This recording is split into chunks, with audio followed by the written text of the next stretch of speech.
Hello, c'est Greg, j'espère que tu vas bien et je te souhaite la bienvenue dans cette nouvelle vidéo. Aujourd'hui, je t'emmène une nouvelle fois avec moi en visite. On va aller visiter un bien et c'est un bien qui est vraiment atypique. Ce bien-là, il est susceptible d'être intéressant.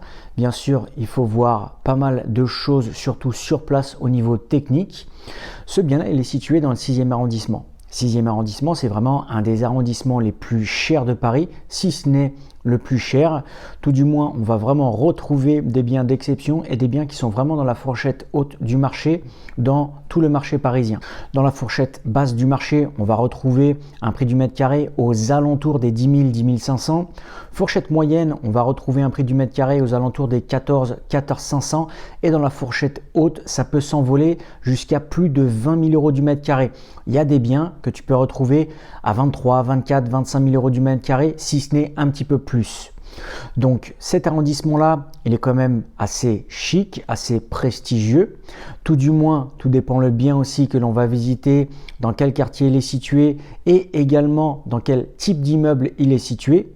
Là, il est dans un quartier assez sympa du 6e arrondissement. L'immeuble en lui-même est un immeuble assez sympathique, mais ce qu'il va falloir prendre en compte, c'est que c'est un bien qui est situé au rez-de-chaussée.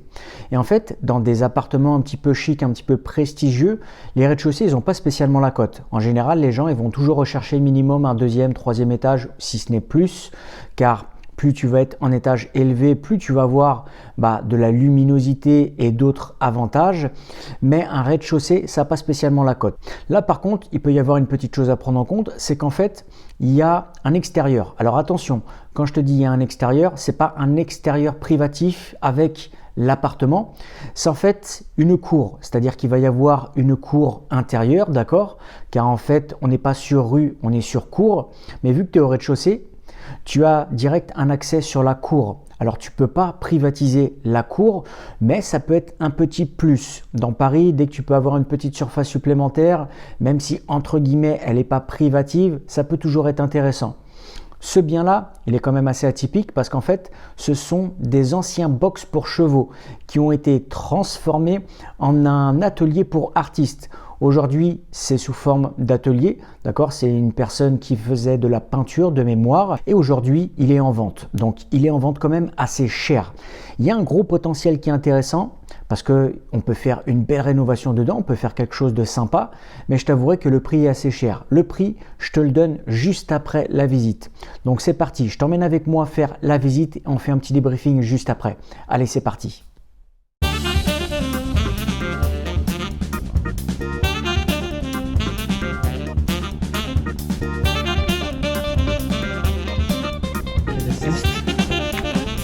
On est deux au boulevard Raspail.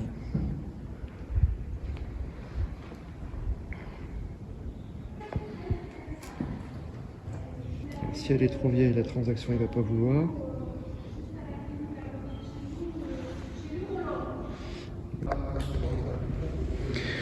Donc voilà le bien, c'est un grand atelier en fait qui aujourd'hui a usage d'habitation, mais la personne qui l'utilise ne l'utilise pas pour une habitation. Donc là il y a des grandes portes et on a une cour qui est juste devant, une cour juste ici. Pas usage privatif, mais on peut mettre une chaise et une table, quelque chose comme ça.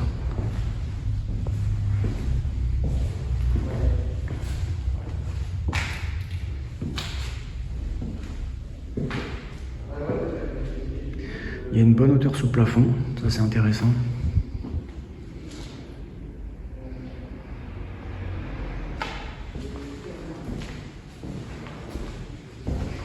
Et en fait, l'avantage c'est que c'est brut.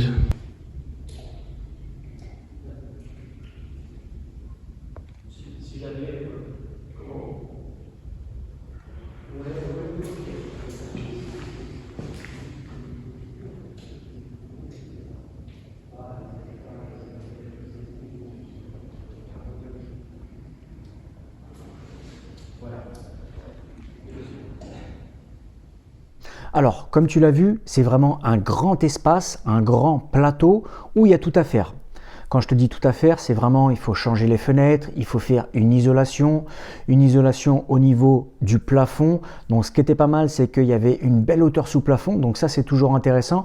Quand tu veux faire une belle rénovation et des produits qui sont assez luxueux, qui sont assez prestigieux, ce sont des produits qui ont toujours une belle hauteur sous plafond, qui ont des beaux volumes. Donc là on avait une belle hauteur sous plafond. Par contre, on doit faire une isolation au faux plafond et on doit faire une isolation aussi sur les murs. Qui dit isolation sur les murs dit sur une grande surface comme ça, on va perdre des mètres carrés. Des mètres carrés dans ce secteur-là, ça peut coûter quand même très cher. Donc il faut faire les calculs de rentabilité. Ensuite, une autre chose à prendre en compte, c'est que comme je te l'avais dit, on est en rez-de-chaussée. Qui dit rez-de-chaussée dit quand même une petite décote au niveau de l'estimation, au niveau du prix de revente. Ça, il faut le prendre en compte. Et un bien comme ça, situé au rez-de-chaussée, il ne va pas spécialement plaire à tout le monde. Donc, il va falloir bien cibler la personne à qui on veut le revendre. Alors, ce bien-là, aujourd'hui, il fait 42 mètres carrés. 42 mètres carrés, c'est quand même assez intéressant. C'est une belle surface. On peut faire quelque chose d'assez sympathique. Par contre, le prix, je t'avouerai que le prix de départ, ça pique un peu. Le prix de départ, il est à 527 500 euros. Alors, je t'avouerai que quand j'ai discuté avec l'agent immobilier, il m'a dit qu'il y avait une marge de négociation, mais c'est quand même un prix de départ qui est assez élevé. Alors, bien sûr, on peut toujours faire des offres qui sont agressives, c'est-à-dire que ce bien-là, ça fait un petit moment qu'il est en vente et pour le moment, il n'y a pas spécialement d'engouement sur ce type de bien-là. Donc, ça peut quand même être intéressant pour pouvoir se positionner dessus. Alors, la question que je vais te demander, c'est à combien toi, tu te positionnerais sur ce type de bien-là? Je t'avouerai que honnêtement, quand tu fais tes calculs de rentabilité au niveau du prix potentiel de revente, au niveau des travaux et au niveau du prix d'achat, il faudrait faire une très grosse négociation pour que ça puisse être intéressant. Alors, ce bien-là, ne le compare pas à d'autres biens que tu pourrais trouver dans ta région parce que peut-être que dans ta région, pour le prix de plus de 500 000 euros, tu peux peut-être avoir une villa ou autre. Là, le contexte est complètement différent et le marché également. On est à Paris, dans le 6e arrondissement, dans un quartier qui est quand même très intéressant. Donc je t'avouerai que même si le prix au mètre carré, là on doit être à quoi? On doit être aux alentours, aux alentours des 12-13 000 euros du mètre carré. Pour vraiment, honnêtement, que ce soit intéressant, il faudra l'avoir dans la fourchette basse. Donc je te dirais entre 10 et 11. Après, fais les calculs, mais dis-moi toi ce que tu en penses, à combien tu achèterais ce bien-là. Des visites, j'en fais énormément. Je t'en partage pas mal parce que c'est quand même intéressant de voir les types de biens qui sont intéressants pour faire de l'achat-revente de biens immobiliers. J'espère que toi aussi tu fais pas mal de visites parce que ça c'est important. Les visites, ça peut t'apporter énormément d'avantages et sur le long terme, pour pouvoir repérer des biens qui sont intéressants, c'est important de faire pas mal de visites. Donc au fur et à mesure des fois que je visite des biens, je te les partage. J'espère que ça te fait plaisir et que ça te montre un petit peu le type de bien qui est susceptible d'être intéressant pour faire de l'achat-revente de biens immobiliers. Et n'oublie pas, si toi aussi tu veux te former à l'achat-revente de biens immobiliers, que tu veux apprendre pas mal de choses, que tu veux également savoir comment est-ce que moi personnellement je fais pour trouver des biens, et je te l'ai déjà dit, j'ai pas spécialement de méthode miracle, je te partage gratuitement ma méthode en cliquant sur le lien qui est dans la description. Également, j'ai un challenge qui est en cours, un challenge à 50 000 euros. Qu'est-ce que c'est? C'est en fait un challenge où je vais essayer de trouver une affaire sans réseau, donc en passant par Se Loger et Le Bon Coin. Et en fait, ce challenge-là, le but du jeu, c'est de faire un achat-revente et de faire 50 000 euros de marge sur ce projet-là.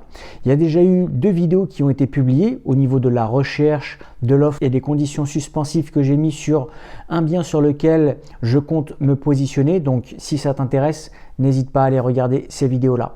Moi, je te remercie d'avoir regardé la vidéo jusqu'ici et je te dis à la semaine prochaine dans une prochaine vidéo. Ciao, ciao!